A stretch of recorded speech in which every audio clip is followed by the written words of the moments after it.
Hola, mi nombre es Paola Damari Páramo Goicoechea. Formo parte de la Escuela de Estudios Superiores de Jojutla. Estudio la licenciatura en Derecho, tercer semestre Grupo A. Voy a exponer el tema sindicalismo y la doctrina socialista, derechos sociales, para la materia de derechos humanos. A continuación, les mostraré la presentación e iré explicando conforme al tema.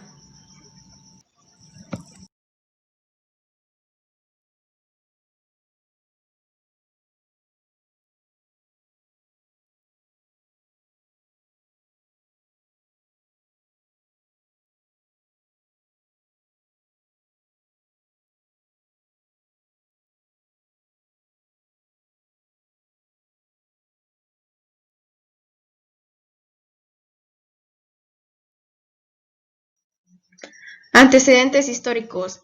El sindicalismo se origina con la Revolución Industrial en el último tercio del siglo XVIII, dando lugar a que la máquina sustituya al trabajador manual, cuando la fábrica ocupa el lugar de taller, cuando la gran industria suplanta la economía del artesano y la producción de mercado local se transforma en producción para el mercado mundial. La introducción de la máquina produce grandes ganancias a los industriales, obtenidas a costa del sufrimiento del naciente proletariado de las fábricas, la fatiga excesiva, la insuficiencia en la alimentación, la disciplina imperante, entre otras cosas, debían de soportar los operarios. Tanto la moralidad, la higiene, la seguridad, la salud no causaban ninguna preocupación al empresario, incluso le regateaba el salario al obrero. Además, las mujeres y niños eran explotados sin misericordia, se les destinaban los trabajos más duros y humillantes, exponiendo con ello sus vidas. En esta época, el trabajador era una verdadera penuria, un sufrimiento para el trabajador. Es así como el operario se convierte en esclavo de la máquina y el trabajo del hombre se hace menos valorizado. Para los trabajadores, el Estado les era opositor más importante y primordial que tiene el obrero para transformarse en fuerza a la que le asiste un poder. Es la unión, es la posibilidad de asociarse en defensa de sus intereses laborales, y esto era justamente a lo que se oponía el gobierno, al no permitir dichas asociaciones. Así las cosas, el obrero estaba a su suerte, incluso si se enfermaba, situación muy común. Al no poder trabajar, no cobraba y era rápidamente reemplazado por otro trabajador que esperaba una oportunidad en este sentido. La Revolución Industrial se ubica por el año de 1775 y en unos años después, en 1789, se produce la Revolución Francesa, la cual reivindicaría los derechos del hombre, pero se produce una situación paradójica. Se cree que dado que el hombre es libre, no debe agruparse ni formar coaliciones de obreros, pues ello atenta contra la libertad en general y en contra de la libertad de trabajo en particular. Es así como en la Declaración de los Derechos del Hombre y la Ley Chapalier de 1791 se imponen sanciones a todos aquellos que constituyen asociaciones de artesanos, obreros o jornaleros. En el siglo XIX, las masas obreras, con sus movimientos clandestinos y su ideario sindicalista, comienzan a expresarse en diversas formas. La última etapa se concreta con la formación de sociedades de resistencia, con objetivos de imponer por coacción moral o física al resto de los trabajadores al paro colectivo de la especialidad laboral, que culminan con la auténtica aparición del sindicalismo. El sindicalismo en este periodo existía de hecho, pero no de derecho, y su aptitud estaba dirigida a obtener esa conquista, y es a la que se orientaba la masa trabajadora. Bien, ahora revisaremos algunas fechas importantes que tuvieron lugar en el movimiento obrero europeo en el siglo XIX. En 1824, por la fuerte presión popular, el Parlamento británico deroga las Combination Acts, leyes que prohibían las organizaciones obreras. En 1825 se reconoce el derecho de huelga a los trabajadores. En 1829, Robert Owen, uno de los fundadores del socialismo moderno, crea las primeras cooperativas, que eran sociedades industriales de trabajadores. En el año de 1829, John Doherty funda la Gran Unión de los Hiladores y Tejedores a Destajo de Gran Bretaña y la primera central sindical de todos los oficios de la historia, la Asociación Nacional para la Protección del Trabajo. Por otro lado, en los años de la década de 1830 aparecen las primeras organizaciones obreras, agrupando a los trabajadores según su oficio. En Inglaterra tomaron el nombre de Trade Unions, uniones. En Francia, el sindicalismo aparece también en la década de 1830, con las primeras crisis económicas. Adopta el nombre de sindicato, que quiere decir también unión.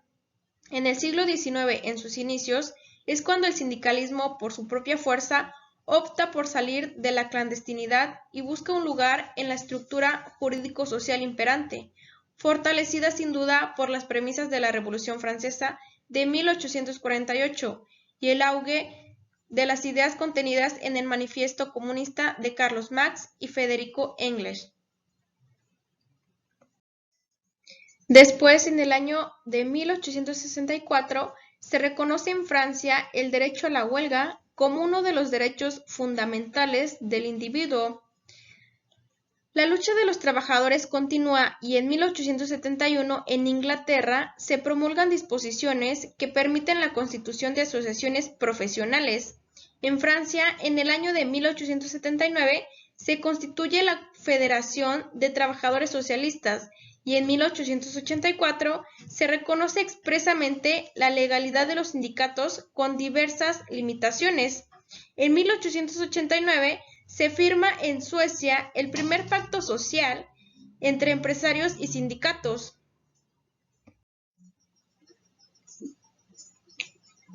El sindicalismo del siglo XX.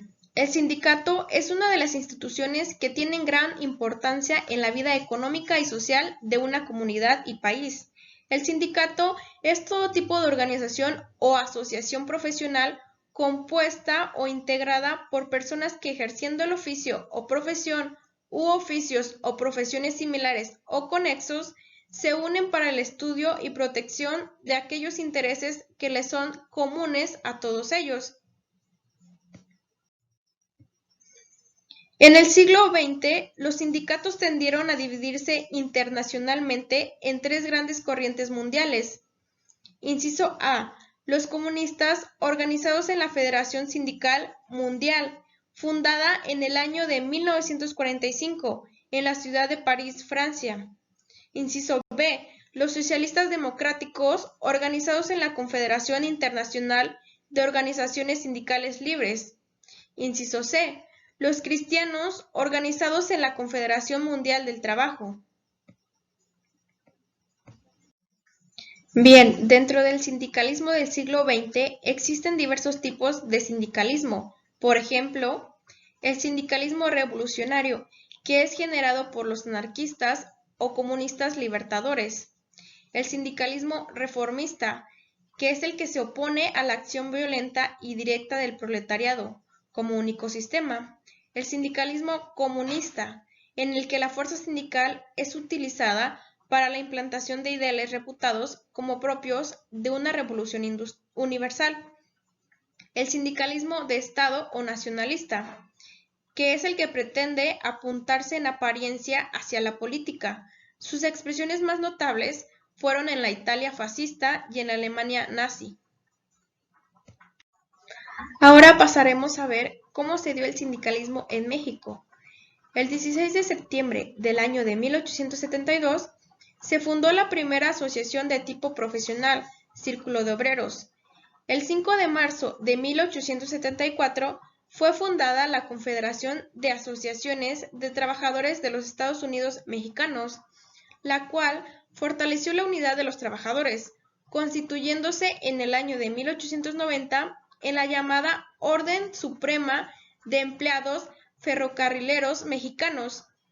En el año de 1906, en Cananea, Sonora, se funda la Unión Liberal Humanidad y en Orizaba, Veracruz, el Gran Círculo de Obreros Libres, Ambos organismos fueron los protagonistas de las huelgas de Cananea y Río Blanco. En 1918, en la ciudad de Saltillo, Coahuila, se funda la Confederación Regional Obrera Mexicana. En el Congreso de 1918 se exigió la reglamentación del artículo 123 de la Constitución. Durante la década de los 20 del siglo pasado, la Confederación Regional Obrera Mexicana es el organismo representante de las exigencias de los trabajadores mexicanos. Así, en 1931 se expide la Ley Federal del Trabajo. De acuerdo a todas las exigencias, por fin se llega al propósito y se expide una ley para mejorar la calidad del trabajo de los obreros. Por consiguiente, el sindicalismo en nuestro país tiene básicamente su fundamento legal en el artículo 123, fracción 16 de la Constitución Política de los Estados Unidos Mexicanos, que dice así: artículo 123. Toda persona tiene derecho al trabajo digno y socialmente útil. Al efecto, se promoverán la creación de empleos y la organización social de trabajo, conforme a la ley. Fracción 16. Tanto los obreros como los empresarios tendrán derecho para coaligarse en defensa de sus respectivos intereses, formando sindicatos, asociaciones profesionales, etc. Bien, ahora daré algunos artículos que nos hacen hincapié en el sindicalismo. El artículo 357 de la Ley Federal de Trabajo nos dice que los trabajadores y los patrones tienen el derecho de constituir sindicatos sin necesidad de autorización previa. Así también nos dicen que el sindicato es la asociación de trabajadores o patrones constituida para el estudio, mejoramiento y defensa de sus respectivos intereses. Esto nos lo dicta el artículo 356 de la Ley Federal del Trabajo. A nadie se puede obligar a formar parte de un sindicato o a no formar parte de él. Cualquier estipulación que establezca multa convencional en caso de separación del sindicato o que desvirtúe de algún modo la disposición contenida en el párrafo anterior se tendrá por no puesta. Esto nos lo dice el artículo 358 de la Ley Federal del Trabajo. Y bien, las características de la sindicalización son las siguientes. A. Constituyen una función normativa interna para sus agremiados, mediante la cual establecen sus principios, que han de regular la vida interna de la persona moral que integran. Inciso B. Constituyen una función externa que realiza el sindicato a fin de obtener la contratación colectiva y posteriormente la salvaguarda de los derechos de grupos en las relaciones de trabajo. En cuanto a la formación de sindicatos, tenemos que los sindicatos deberán constituirse con 20 trabajadores en servicio activo o con 3 patrones, por lo menos. Para la determinación del número mínimo de trabajadores, se tomarán en consideración aquellos cuya relación de trabajo hubiese sido rescindida o dada por terminada dentro del periodo comprendido entre los 30 días anteriores a la fecha de presentación de la solicitud de registro del sindicato y en la que se otorgue este. Esto nos lo dice el artículo 364 de la Ley Federal del Trabajo. Bien, ahora veremos cuántos tipos de sindicatos hay y cuáles son. Los sindicatos de trabajadores pueden ser, fracción primera, gremiales, que son los formados por trabajadores de una misma profesión, oficio o especialidad. Fracción segunda, de empresa, que son los formados por trabajadores que presten sus servicios en una misma empresa. Fracción tercera, industriales. Estos son los formados por trabajadores que presten sus servicios en 2 o más empresas de la misma rama industrial. Fracción cuarta, nacionales de industria. Son los formados por trabajadores que presten sus servicios en una o varias empresas de la misma rama industrial, instaladas en 2 o más entidades federativas. Y fracción quinta, de oficios varios, que son los formados por trabajadores de diversas profesiones. Estos sindicatos solo podrán constituirse cuando en el municipio de que se trate el número de trabajadores de una misma profesión sea menor de 20. Esto fundado en el artículo 360 de la Ley Federal del Trabajo. Bien, ahora les hablaré un poco sobre las doctrinas socialistas. Las precarias condiciones de trabajo en industrias, bajos salarios, el penoso y extensivo ritmo de trabajo impuesto al trabajador contribuyeron para el despertar de la clase obrera y, en consecuencia, el desarrollo de las doctrinas socialistas en Inglaterra y Francia. Estas doctrinas se extendieron por toda Europa. El proletariado industrial comenzó a mediar activamente en la política, dando lugar al aparecimiento de un movimiento indiscutiblemente revolucionario, basado en la doctrina de una fatal lucha de clases, cuyos teorizadores fueron Karl Marx, de 1818 a 1883, y Friedrich Engels, de 1820 a 1895. En su tesis, Marx creyó como doctrinas fundamentales las siguientes ideas.